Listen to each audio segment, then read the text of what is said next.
Hi everyone, and welcome to a special episode of Dystopian Simulation Radio. I'm your host, Linz. And I'm your other host, Chris. How's it going, Chris? It is going pretty good. It's Christmas time. Favorite time of the year, Linz. And yours too, I know. To be honest, I feel like I'm more in the Christmas spirit this year. And I've been celebrating like every holiday this year. I usually don't get that into it, but here I am feeling into it. I'm going, Chris, to a Christmas party next week. Oh! I know. Is this... are you going to have, like, little bits of cheese on a stick? Well, this Christmas party is like, everyone who goes has to bring a food from their country and also a small gift, and everyone has to trade. Yeah, I know. Or buy fish and chips. Well, to be honest, right, if it's a party, the kind of British foods that I like, they're not really best served cold 2 hours after making them. So, yeah, I did hear there's another British person and they said that they were going to bring a can of haggis, which I think is really hilarious. So I wanted to bring something like strange, but so far I've got no clue.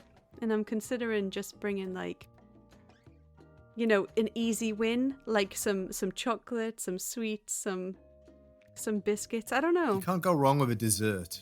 Yeah, exactly, because we are really good at desserts. But the other food, it doesn't make sense to make it and bring.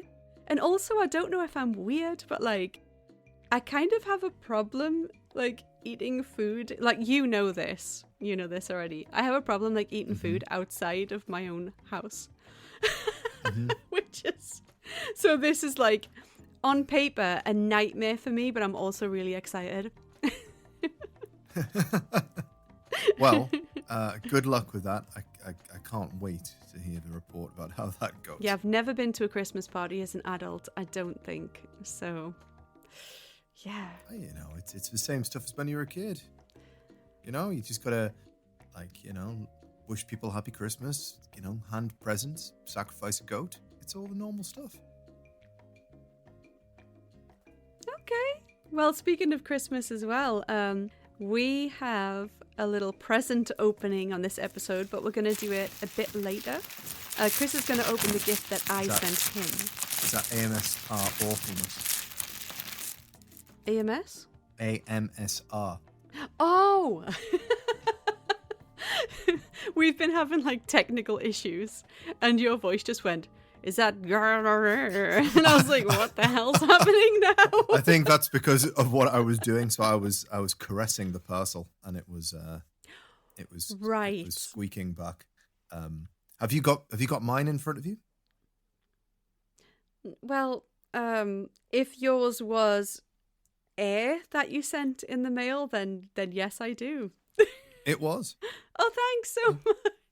No, yours is in transit, so I'm expecting it to be there by the time we record our next episode, the Christmas special. Ooh, and I hear it's very festive. It's moving on. Well, yeah, this is going to be a Q&A episode, but before we go into it, all the will there be images? There may be images. I might do a drawing, actually, but they'll all be available to look at on our Instagram, which is d.s.radio. And Chris, we have Patreons who actually keep us afloat and support us and help us keep the lights on over here in the DSR HQ. They certainly do. And I'll thank them all. But if you want to join, you can join it over at patreon.com/dystopian simulation radio. So thank you very much. I'm going to go reverse order this time. Philip Hoffman, Pip, The Toxic Adventure, Emily Medeiros, Riaz K, Wesley Akers, Michael M, Only Child, Drake Halvig, Linz Gibson, Kelsey Carruthers, Mike Wright, Lindsay Keller, Spoof, Jamie Sook, Creepy Paper, Crush,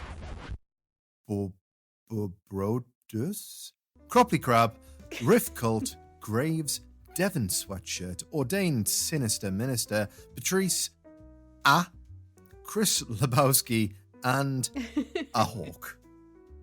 A hawk. I love a hawk.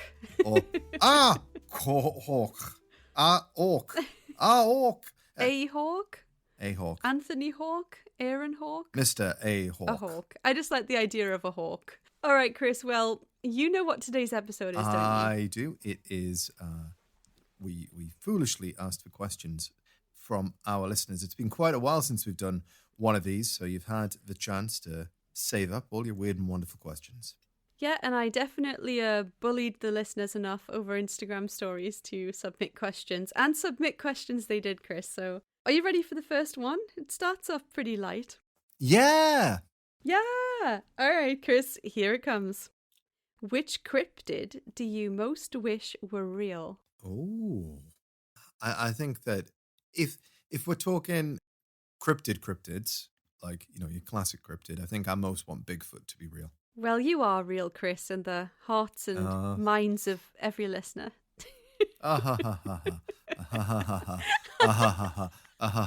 You're still making those jokes in 2024. It's Hilarious. not just me. Everybody is. I hate you all.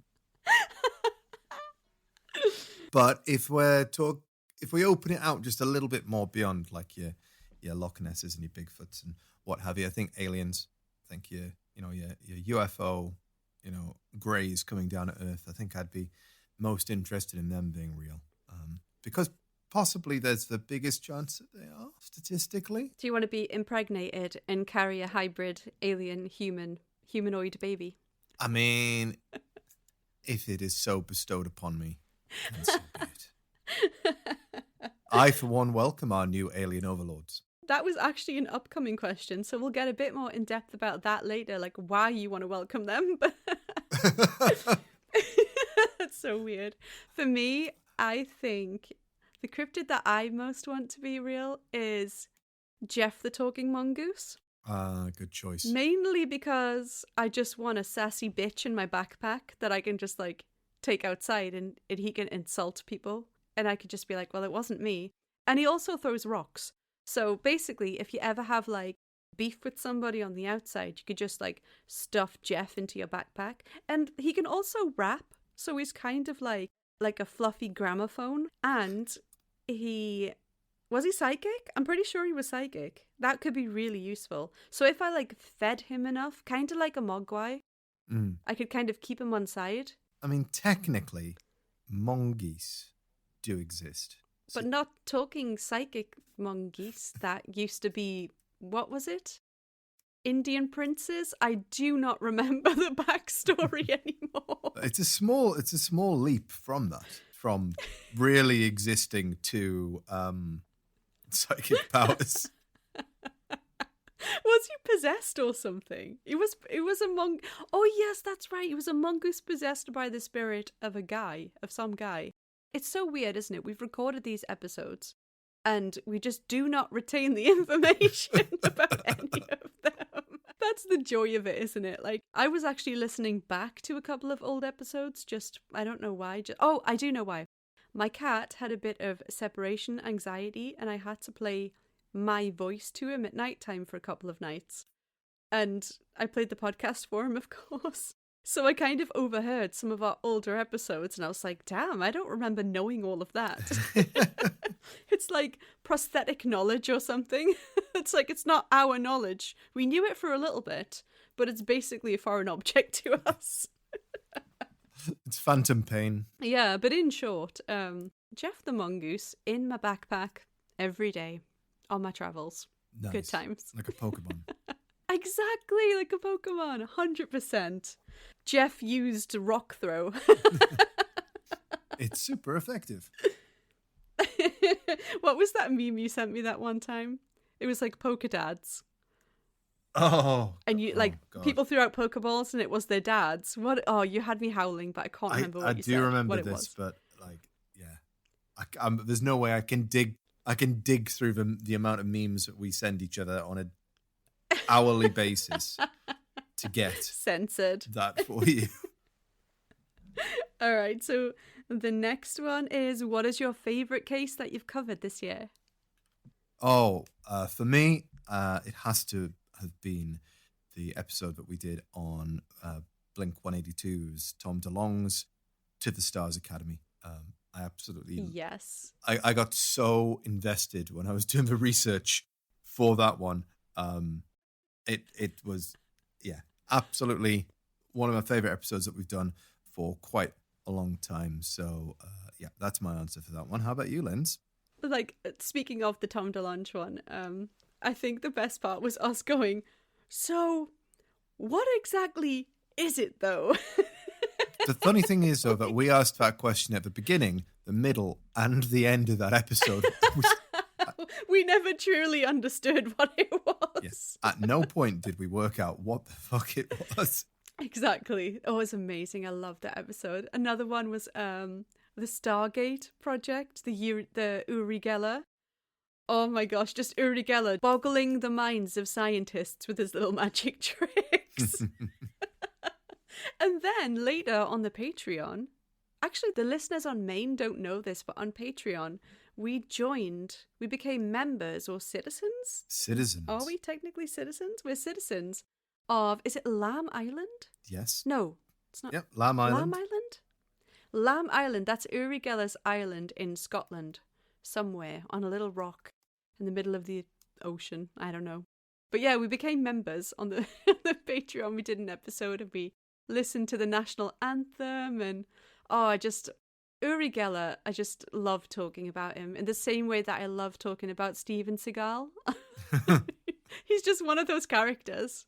So yeah, that's my answer. And also I really enjoyed The Devil's Footprints. I just think it's eerie. It's one of those classic like paranormal stories where it's just weird. Footprints like appearing in the snow, going up the side of buildings, going for miles all over. Where was it? Exeter? Yes. Yeah. Essex? Somewhere down south. It's all the same. Somewhere there, but in the 1800s, I think it was, and that was really interesting as well. Yeah, really enjoyed. There's so many cases we did this year that I just really enjoyed. Yeah, it's been a good year, and I think we were just having a bit of a conversation. So next year, 2025, we're going to get right back on it again. To be honest, this has been one of the toughest years of my life, and you have had so many changes in your life. I was saying this in the Patreon chat, actually, that it's been a really rough year, and like we have not slacked, but like we did let it drop a bit, but it's because there was so much going on. I mean, like this year has been so rough, but we just want to say thanks to all the Patreons who like kept supporting us and all the listeners who keep listening. And next year we're coming back like better than ever, because we did have a chat about this before we recorded. So we're gonna get our shit together and we're gonna sail the ship. So yeah. Yep. Okay, next question. Are you ready for it? I am ready. If you could investigate one paranormal site in person, which would it be? I already know what mine is. Okay, well, you shoot while I think of this one. Right, mine is the Black Monk House. Where was that? Was that was it Pontefract? Pontefract. The Pontefract House. Only because if you haven't listened to this episode, we did an episode called The Black Monk of Pontefract about this. Well, it's self-explanatory. It's a ghost of a monk who haunts this one council house in Pontefract. But it's also an Airbnb or a B&B. And you can pay to stay there overnight, and so many people do. Like, I see this on my feed all the time. So many people go there. Like, paranormal investigators, YouTubers, regular people just, like, wanting a laugh or, like, having some event or a party or a Halloween or whatever. And when Chris and I looked through the evidence, it was things like a photograph of a bowl of water and, like, a picture of some dust. And I just thought it was the most hilarious thing. I mean, that was a pretty convincing bowl of water, Lynn. That's not diss for bowl of water. It's innocent. All right. There was a picture of a bowl as well, wasn't there? It was something like that. Yeah. It was basically like the bowl moved, but it was like a static image of a bowl somewhere. And it's like, okay, that doesn't prove anything. But like, I just think that would be so funny. And that is something I actually want to do with you, Chris, if you will. Yeah. I do want to stay there overnight and like do maybe like a live stream of it, or at least record a video and edit it, put it up. That would be so fun. 100%. What about you? I think that it would be really cool to go and investigate the Kelly Hopkinsville encounter. If you remember, that was where there was the farmhouse. They got attacked by the little green men. pointy-eared aliens guys. Yeah, but they weren't green, were they? They were like silver. Yeah, they were like silver, grey or something. Yeah, silver. Yeah, exactly. But I think that would be a really cool place to investigate. Although I don't know how much would be remaining of evidence from it. I do also say that I think Graceland. I think there is. I was just about to say that. There is hidden evidence as yet uncovered because it's been cordoned off, and I don't respect boundaries, that I can get a hold of to be able to prove that Elvis is still alive. I'm going to go up to every window, and I'm just going to jump up and take a picture, and he's going to be in one of those windows snarfing down a burger. Have you learned nothing, Chris? You got to go straight to the rhododendrons. Wasn't he like a gardener or something? That was the conspiracy theory. Oh, that is well. You've got to apply to work in the gardens. Just like show up with a wheelbarrow and then just go start like undercover. peeking under everyone's hats. Yeah, exactly. Right. Next question. Are you pro or anti extraterrestrial contact, and do you think aliens are more likely to be friends or foes? You've already revealed that you want them to come here, Chris, because you want to be impregnated with a humanoid alien baby. Okay, putting words and potentially other things in my mouth there. Let's putting probes. Yeah. So answering this in all seriousness, I don't really think that aliens are coming down here. I want to believe, but I don't think they are. I think the likelihood of us making contact with another civilization would probably mean that they were significantly more advanced than we are, or at least if they introduced themselves to us, they're significantly more advanced. And I mean, if you look at the way that we act in the world, that probably means that they probably have got a superiority complex and would probably try and invade us quite quickly. And we wouldn't be around for very much longer. So I think I'm probably. What was that? Like semi-erotic. I think you stop it. I think the idea of it is great, but I think the reality of it might be something not so great. I like to subscribe to kind of the Star Wars idea of it, where it's like, oh, we'll all just get along, and we'll all just be like a kind of mixed together, and it'll be fine. But I doubt that would be. They don't mix together, Chris. They bounty hunt each other, shoot each other under tables, and whatnot. I mean, if I get to do that in the future, that's fine. I like that. You know what? I used to think that like aliens were this intelligent life, and they're all gonna come down and be like, "You guys have ruined the planet, and we hate you, and we're gonna come and enslave you and take over because you're all stupid." But then, recently, I've just been liking the idea more that they're just like stupid slugs who, through a series of sort of like weird events, manage to accidentally create technology, and then maybe one day they'll come down, but they'll still be stupid slugs, and they'll just like roll out and slap on the floor and just sort of go around being large and slimy. Like that whole, if you put a 1,000 chimps in a room with 1,000 typewriters for infinity, will they write Shakespeare? Yeah. Kind of that. I mean, but or whatever the fuck that saying is. Yeah. I just hope there's stupid slugs who manage to make a craft, and then they just come down here and we all go, wow. And then we all go, maybe not. And they're like extra food or something, or they like benefit our ecosystem, or they reverse like climate change or something just by accident. And it's just some amazing miracle. Well, statistically, there would be aliens out there, whether they be, if you there's some kind of extraterrestrial life out there, even if it's just like amoebas living on a rock somewhere 12 quadrillion light years away. Like, there is something out there. Yeah. But whether there's intelligent life is another question. Whether there's intelligent life capable of traveling to us. I mean, even if they just somehow happen to exist within our universe, it take thousands of years to get to us, potentially. So I am pro making contact, but I think it would. In what capacity? Well, sexual, obviously, but next to that, In a fanfic capacity. like, just for like, oh, Weren't you in love with the alien that boned David Huggins?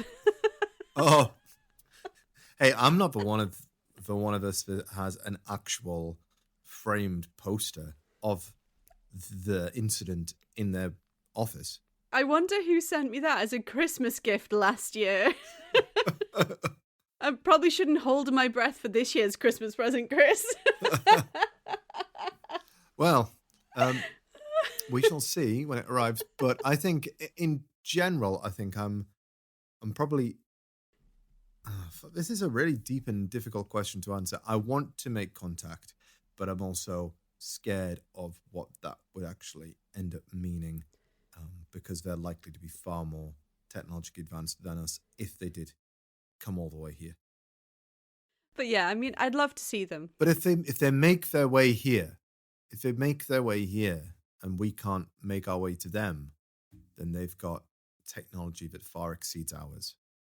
That doesn't mean that there isn't some planet out there that are just slugs. I'm not ruining whatever fantasy you're creating for yourself here. You know what? This is all because I saw the most giant slug ever the other day, and it was fucking insane. Like, I swear, it was like bigger than my hand, my wrist, and a quarter of my forearm. A slug. Ugh. All right. And I know, but then I was like, looks so alien. Maybe that's what they are. And yeah, I've been obsessed with it. It's been like an intrusive thought ever since. All right. In the same kind of vein, somebody asked us, why doesn't the moon have a name? Because I've never thought about that before, and I actually Googled it in class today. well, I would imagine it's because it was, and originally the name was, I don't know, Moon or Luna or some kind of derivative of that, and then we discovered there was other planets, and oh shit, these other planets have got moons, but we can't call them, like, they are moons, but they're not moons, are they? I mean, they're something else, so they gave them different names, but technically, is the name of the moon not the moon? Because it's a satellite, right? You're a satellite. The moon a satellite. The moon is the Earth's only natural satellite. So technically, the moon is the name of the moon. That's the question. Why have we just kept calling it the moon and not given it its own name?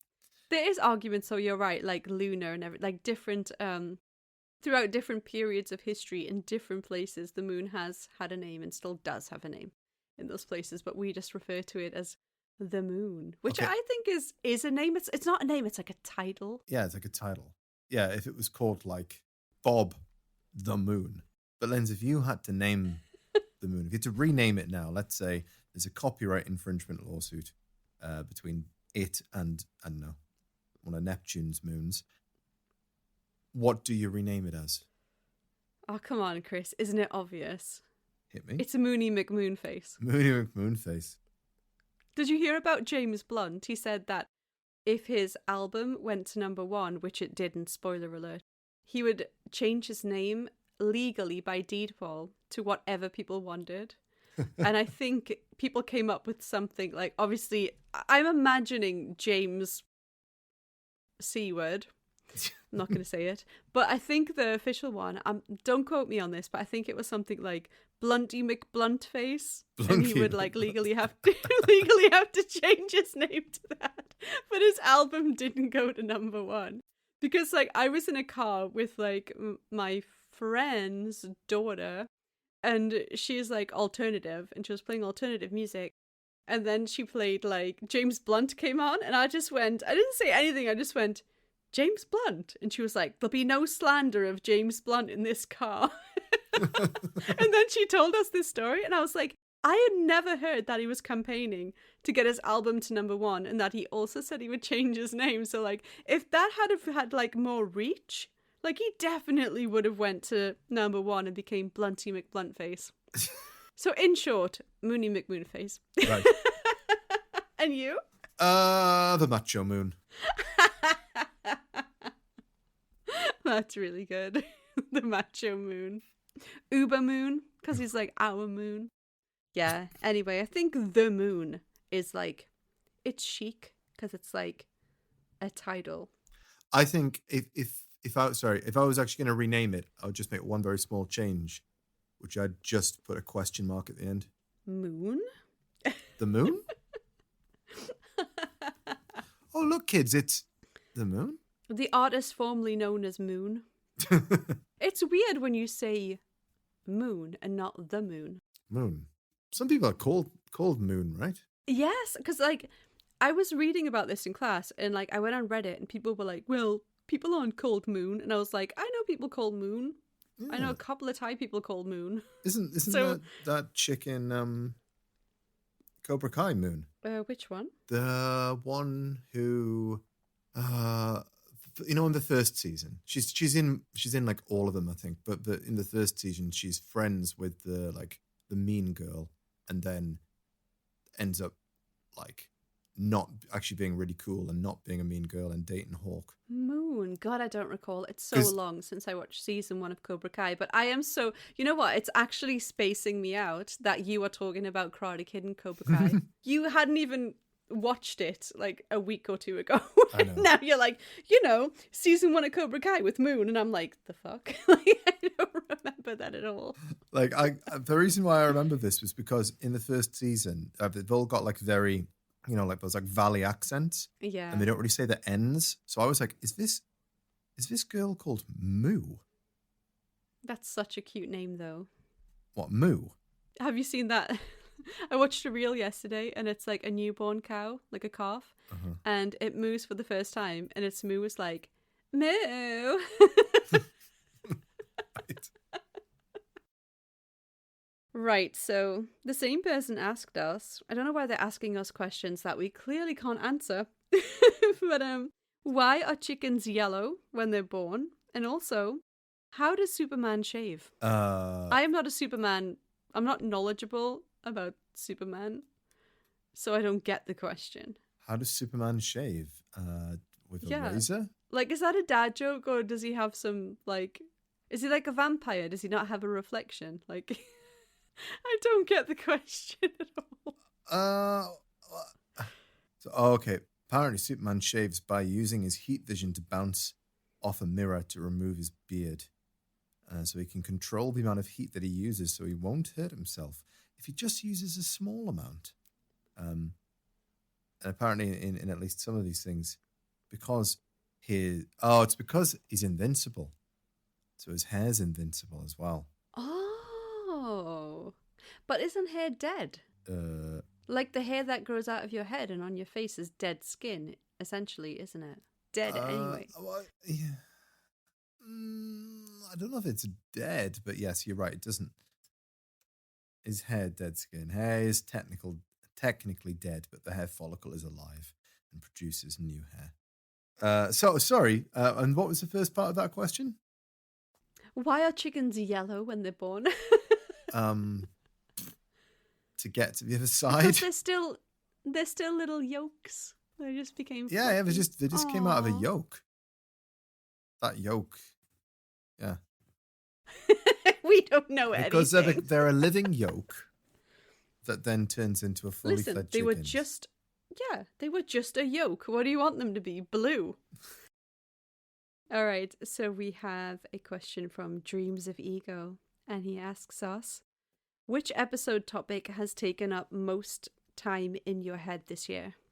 Well, What have you thought about the most? well, for me, I am still trying to work out what To the Stars Academy is.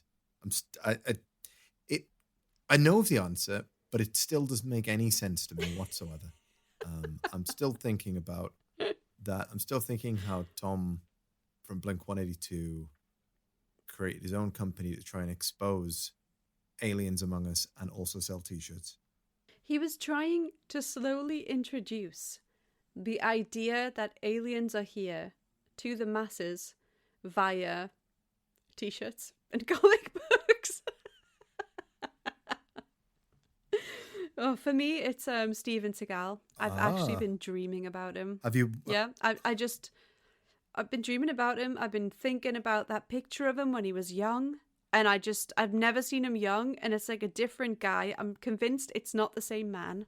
Not to get tinfoil hat, but it just didn't look like him. And then I was thinking about that, what was the martial art he did? Aikido. Aikido. I was thinking about that the other day as well. And I was like, and then it got me thinking about all those cults, you know, where there's like the guys who just like put their hand out and 10 people fly back like 10 foot. Yeah, I went down a rabbit hole watching stuff like that. So the Steven Seagal one definitely took up a lot of time. All right, so the next question, Chris, you're not going to like. Okay. If Chris is Bigfoot, what cryptid is Lynn's? I'm I'm afraid I can't answer. That's up to you. I see you based on the artwork as the Dover Demon. You motherfucker. What? See you just this like small little thing like creeping around like. Excuse me.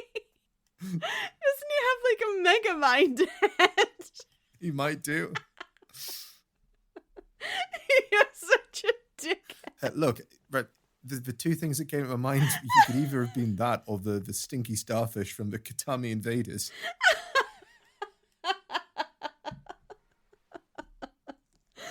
Okay, apparently I'm the Dover Demon. So what? Why was I the Dover Demon? Because I'm a little thing that goes and looks around. Like, Yeah, what? man.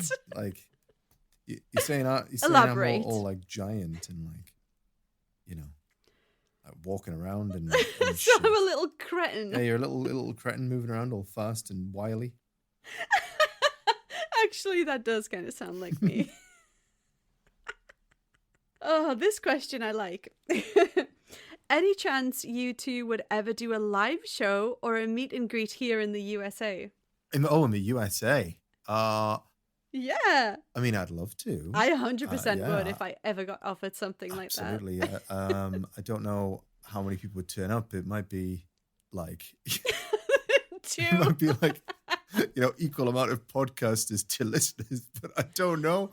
I tell you what, if anybody wants us to come over and do one, absolutely just like pay our way and we'll make it work. Chris. If we We're gonna have to start putting out weekly episodes No, I again know. if you want. No, well, there was some talk for a while that one of our friends was going to start a sort of con of their own, like a Comic Con, not like a grifting con job. He was gonna rob Yeah. a bank. Times are tough, you know. We all needed a cut. No, but he wasn't gonna start one. Like it's an actual con. Yeah.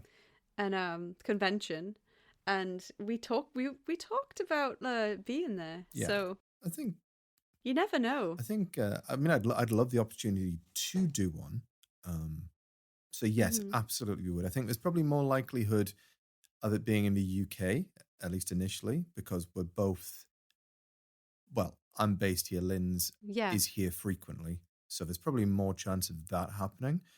But that's not to say that. Yeah, UK meetup. That's not to say that if the demand was there, we wouldn't consider doing something in the USA. But we need to get our heads back in the game in 2025 to do that. I'm ready to do that. Ready. I've planned it already. I'm ready. I got my topics. I've got a list of my topics.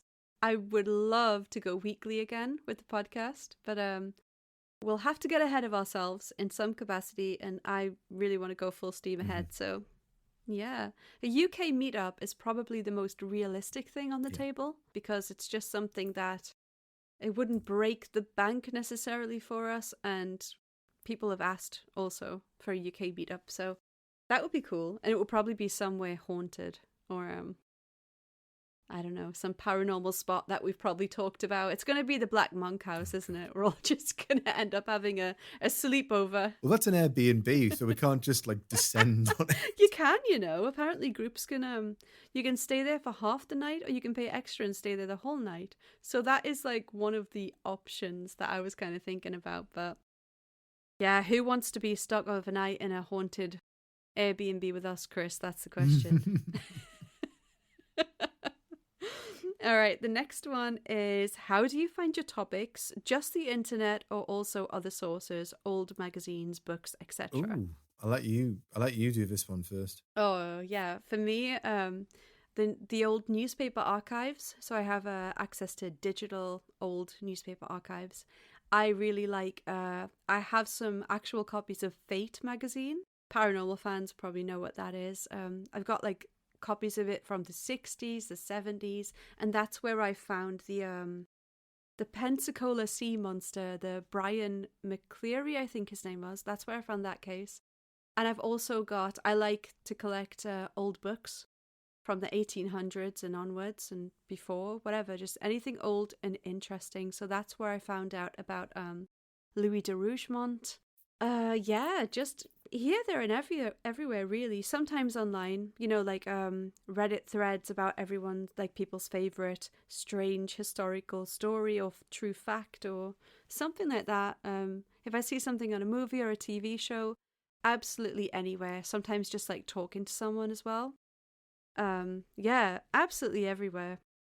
I'm seeing this weird stories everywhere I go, and I'm always looking for weird stories. Even when I just have a conversation with someone in passing, I'm just like always wanting some kind of story. I don't know what that is, but yeah. What about you, Chris? For me, generally, when I'm initially searching for topics, it's a lot of Wikipedia and YouTube, because I find they're great jumping off points for things, and then I'll spiral off into other sources from there. But I'm a serial Wikipedia reader. I read multiple articles a day, just things that crop up, things that come into, and I often end up getting linked to other things. And I used to end up, when I had more free time, in like Wikipedia spirals, where I would just spend like whole evenings on Wikipedia, and I only went on to find out like something like, what was the name of that person in that television show, and then I'm like, oh, somehow I'm reading about like microscopic like freaking stuff, or that's not a great example, but like I would that like Wikipedia game where you microscopic things. Microscopic things. Chris. Penises. Micro penis. But I should take a picture of I've got like a sort of a little mini library of books about unsolved things, aliens, Fate magazines, all that kind of thing. Alien and UFO magazines from the 90s. I was thinking about doing a giveaway with a couple of them because I have quite a few, but I should take a picture of that and put it on the Instagram, d.s.radio, and also on the Patreon, just to show people the kind of places that I like find these stories. But I love newspapers.com, the digital archives. Just going, like, just typing in some weird ass keyword, like something beast, blah, blah, blah, and then you come up with some weird cryptid in the 1800s. It's just like really interesting to me. I love stuff like that. And it's kind of like you going down the Wikipedia rabbit hole. I just go down like a rabbit hole on newspapers.com. You do need a subscription, but yeah, it's worth it. It's worth it for sure. The next question was, why can't we hear Chris's mic? Please turn up your mic. So we've had a long we just had a big chat about that. About this. Long story short, hopefully you'll be able to hear me better on this episode. There's a lot of factors that go into trying to make us sound good, and sometimes you have to trade off certain things. And once you've got a setting that kind of works for you, you use that a lot. But it seems that maybe some filters have kind of built up a bit over the years, and some settings have settings have crept basically upwards over the years. So hopefully this is going to be a lot more audible. But report back, let us know. When we edit it, yes, we've got like our headphones in, everything's balanced and working, or at least we think it is. But then obviously you listen on a multitude of other devices and other places, and it can be very different when you're out there listening to stuff. Yeah, a little bit of reverse alchemy at play. But hopefully this one sounds better. Let us know how it sounds. Yeah, so the next one is, I'm usually spooked out by mystery and ghost stories, but I'm a big fan of the Dyatlov Pass incident. What's your take on the story? UFOs, Soviets, avalanche? Oh. We may have a bit of a psychic in our midst. All I'll say is no comment. And you'll find out very soon why. No comment. Stay tuned, everybody. Stay tuned. You might be disappointed right now we didn't answer your questions, but you might be very happy very soon. Yes. We might as well just say we're we're doing it it the the next next episode at episode, this fuck's sake. point. Next episode, tune in. All right, so the next one, a bit more heavy / candid. Asking as someone with bipolar and a mental health professional, I'm always interested in your experiences of mental health. I could go first, Chris. You went a bit silent. I mean, you. I think you've probably got more to say on this topic than I do.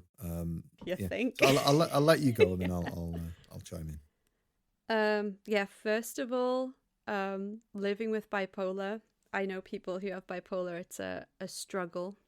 There's different types, but it's a struggle regardless. I don't have bipolar, but I have basically had mental health issues for as long as I can remember. I can't remember not having them, put it that way. It's really difficult. It's hard to get help, but I don't know about the US, but in the UK, if you are struggling, GP, talking therapies, and from there you'll probably get pointed in the right direction if you don't insist a bit, and don't be scared to say what you're really feeling, what you're really experiencing, how bad it actually is. I know a lot of people kind of feel, it's weird, but a lot of people kind of feel guilty telling like a mental health or a medical professional how bad it really is. People always like to downplay it, even though it could be absolutely terrible.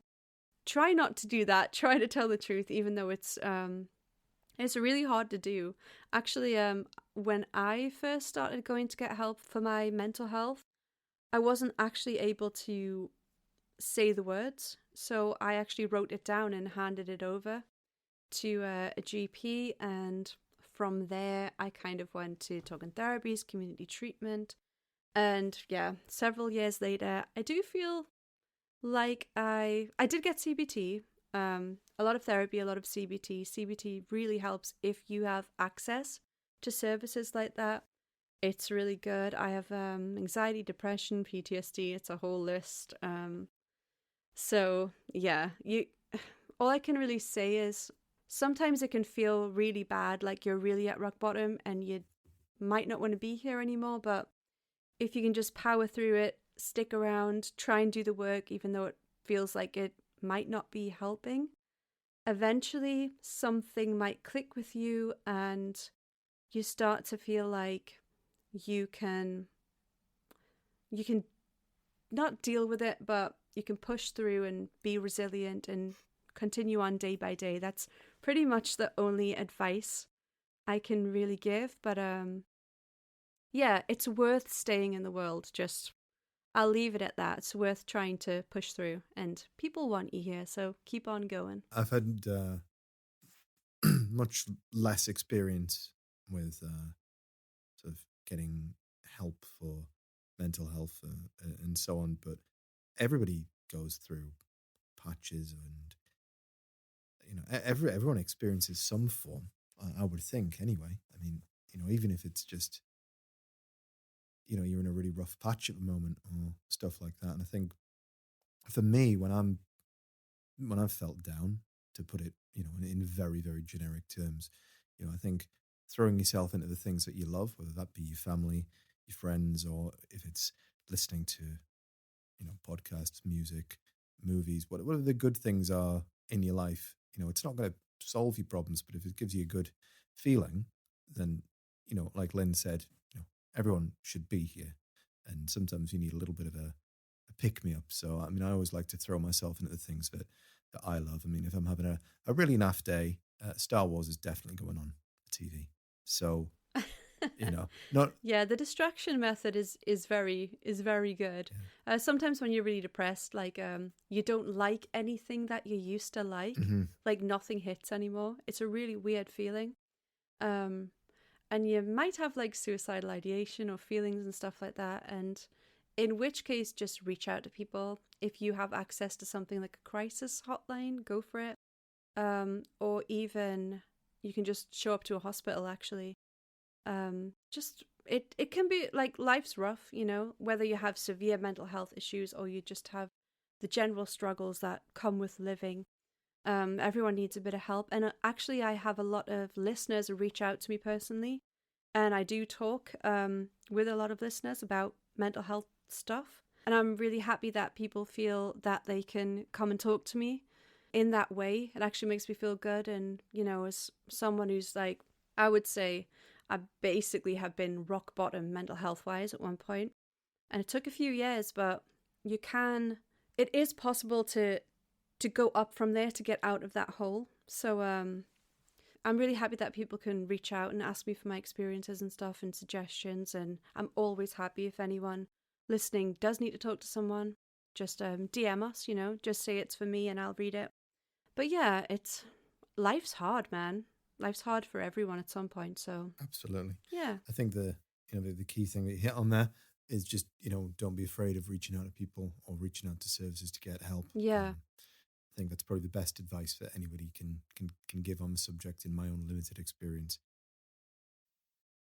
Yeah, I mean, people can feel like nobody cares, but just reach out and see. You've got nothing to lose by reaching out to people and just seeing if someone out there listen, and they will listen. So don't feel discouraged or like you're unwanted or something like that, or that you're a burden. You're not. People would rather you reached out to them than you just left, So, yeah, we're always here. We're always here at DSR. We're just a message away, so feel free.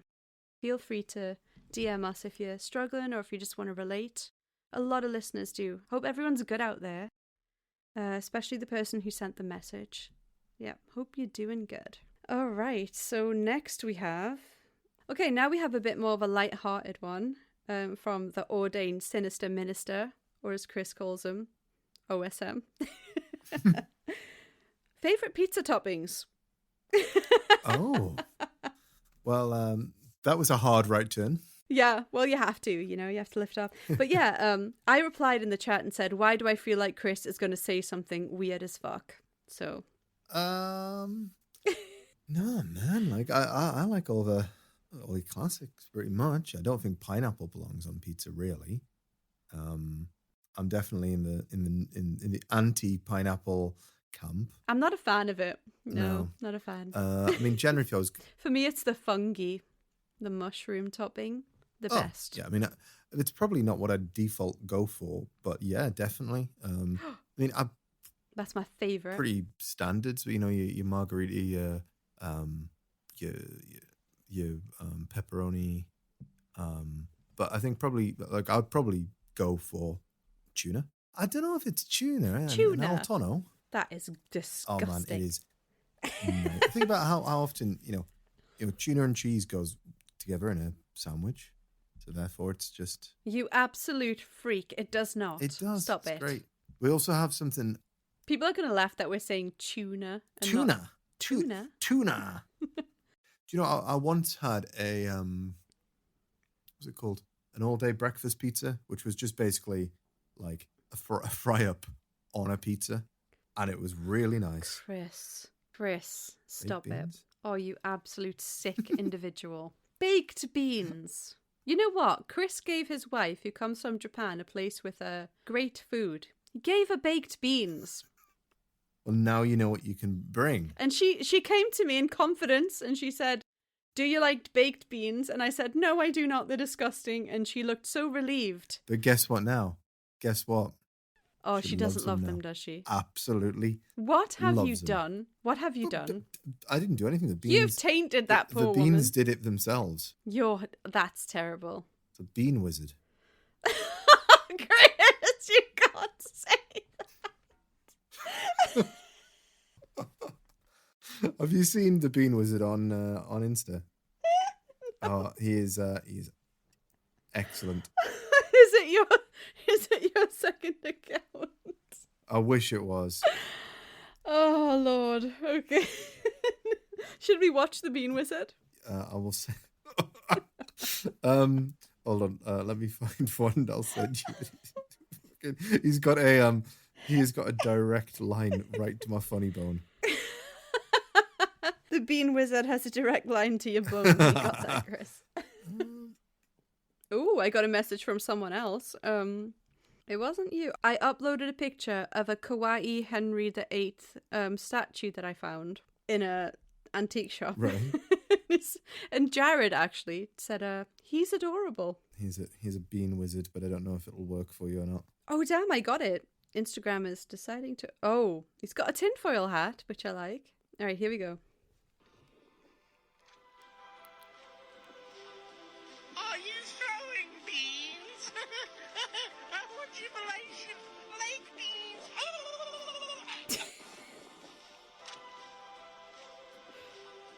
Are you throwing beans? Wow, Chris. Wow. Are you still there? I'm still here. Sorry, I'm just watching that on repeat. He's got a whole account worth of that stuff. I think Chris's brain is broken from parenthood. Right. All right, next Moving question. Mothman versus Frogman. I'm assuming by Frogman they don't mean some kind of police diver, but the Loveland Frog. And that's actually from Jesse Pollock, the author and podcaster. I would say... We have an episode with Jesse on the Patreon, by the way. We do. Check it out. I would say... I think Mothman's got to take it, right? I mean, what does the Loveland Frog even do apart from... Just kind of hops around. Hang over the side of like a barrier and get shot. Mothman's definitely got the violent edge. Oh, but he has a magic wand. Mothman's got the violent edge. We should make a Mothman action movie with Steven Seagal. The Moth. The violent edge. I've tracked down his only weakness. It's Aikido. Let me sit down for a minute. I thought you were going to say IKEA. Yeah, Mothman. Come on, 100%. What's the Loveland Frog gonna do? What would He has a wand. I mean, we don't know what the wand could do. One Mothman versus 1,000 Loveland Frogs. Do you think they could take him?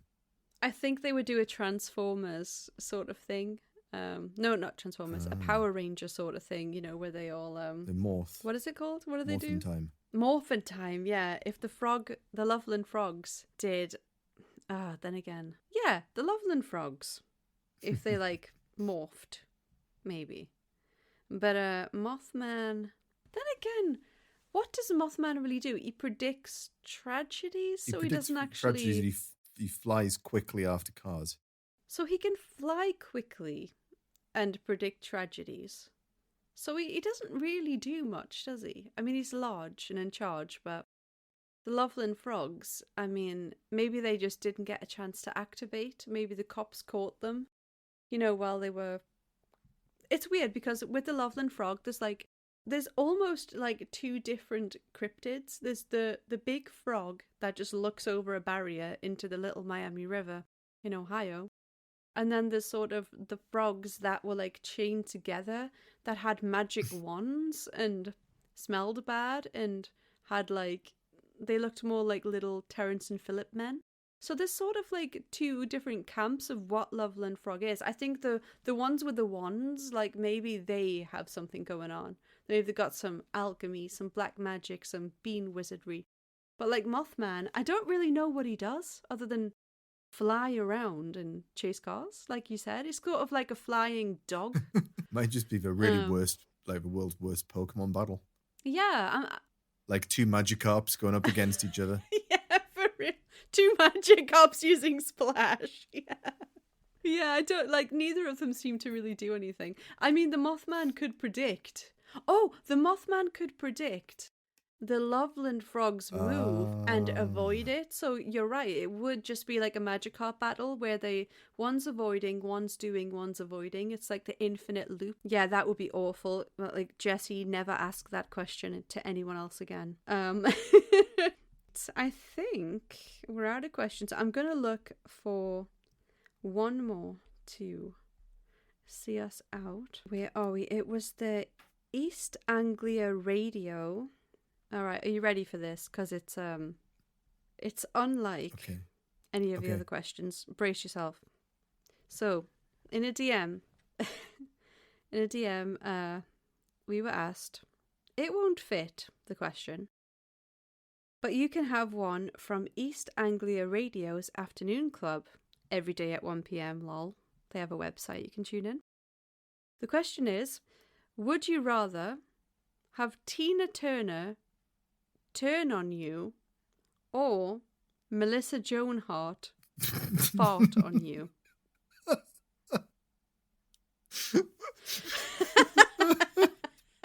I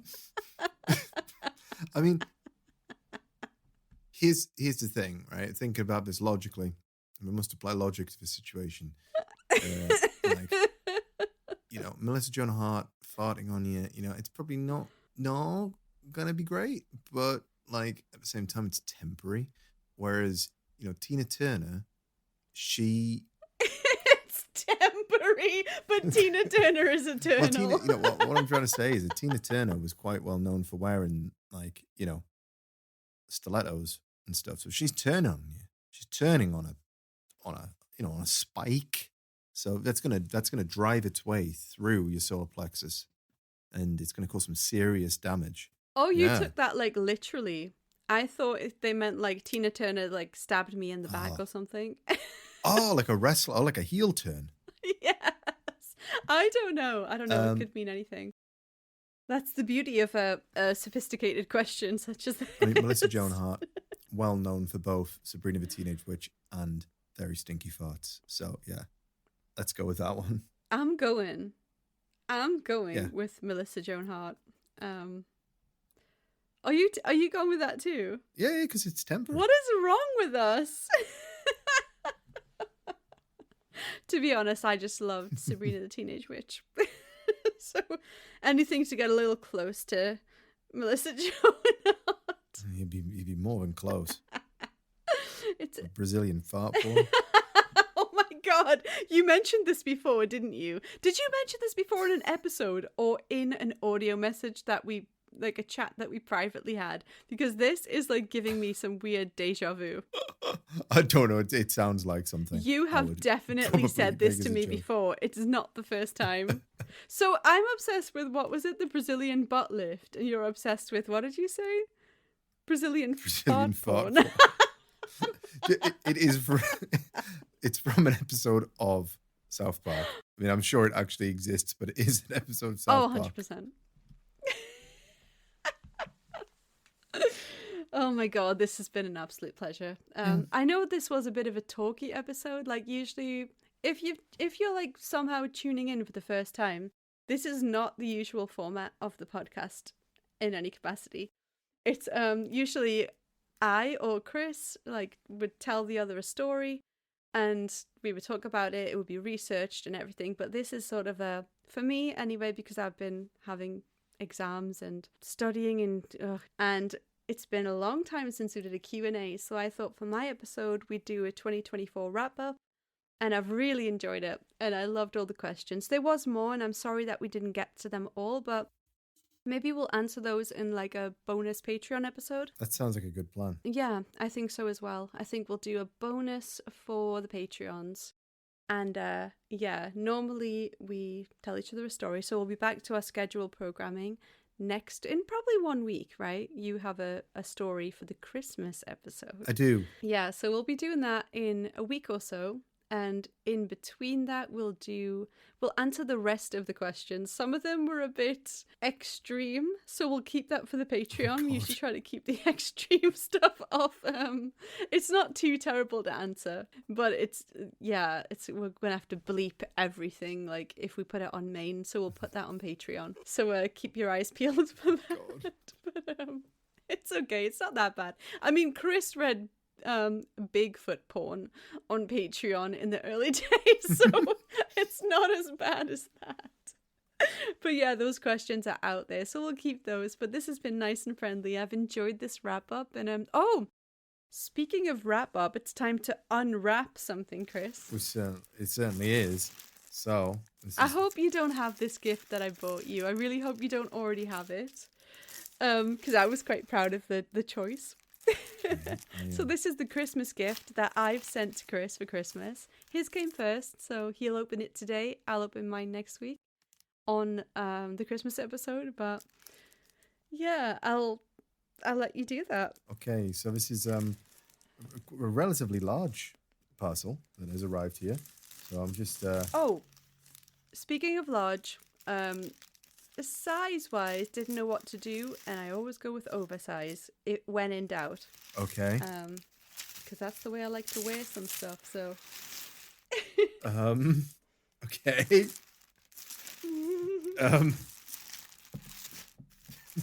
What is this? So it's some kind of giant... Is it an oversized reindeer costume? Is that... Oh, no, it's not. Nope. Oh, no, it's not. It is. It's a Jedi robe. A Jedi bathrobe. It's Obi-Wan Kenobi, I think. It's his Jedi robe dressing gown. That is genuinely excellent. Thank you very much. Do you like it? I do. I do.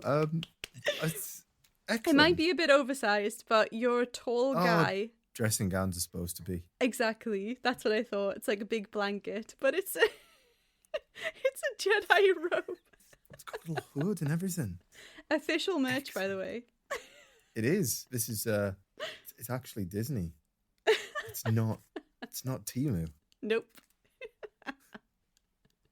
You know, this is cool. This is going to allow me to ease myself into the world of Star Wars cosplay. I can just imagine you. It's winter.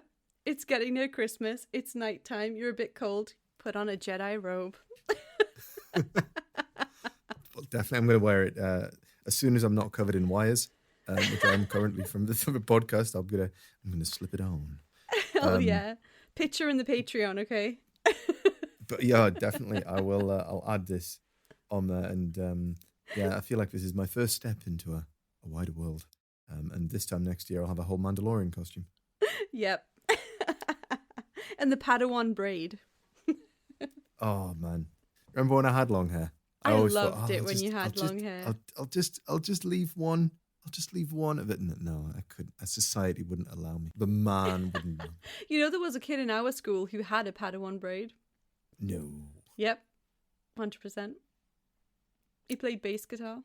I mean, it sounded pretty cool until he said he played bass. I played bass, you douchebag. But yeah. Well, thank you very much, and for my lovely Christmas present, Lindsay. And I You're will. welcome. I'm looking forward to yours arriving. Oh God! I hope it arrives soon. It's Is it not an Eevee bathrobe. It's not. It is something I think you're going to get use out of.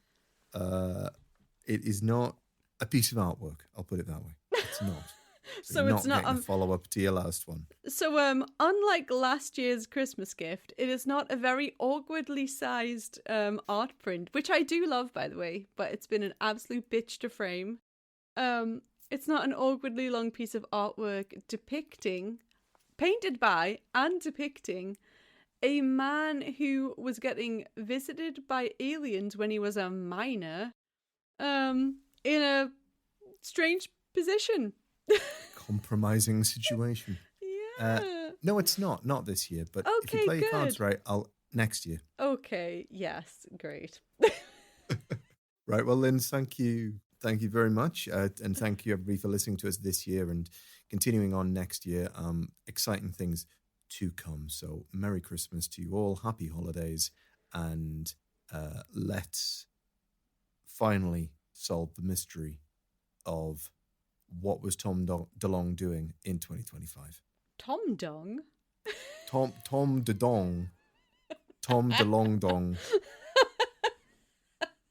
Tom Dong. All right, everyone. Thank you so much for listening. It's been really fun and a really nice chill episode, actually. Yeah. So, yeah, we will see you all in a week's time for the Christmas episode that Chris is presenting to us. And I'll be opening my Christmas gift. So, yeah, tune in for that. Take care, everybody. Bye. Bye.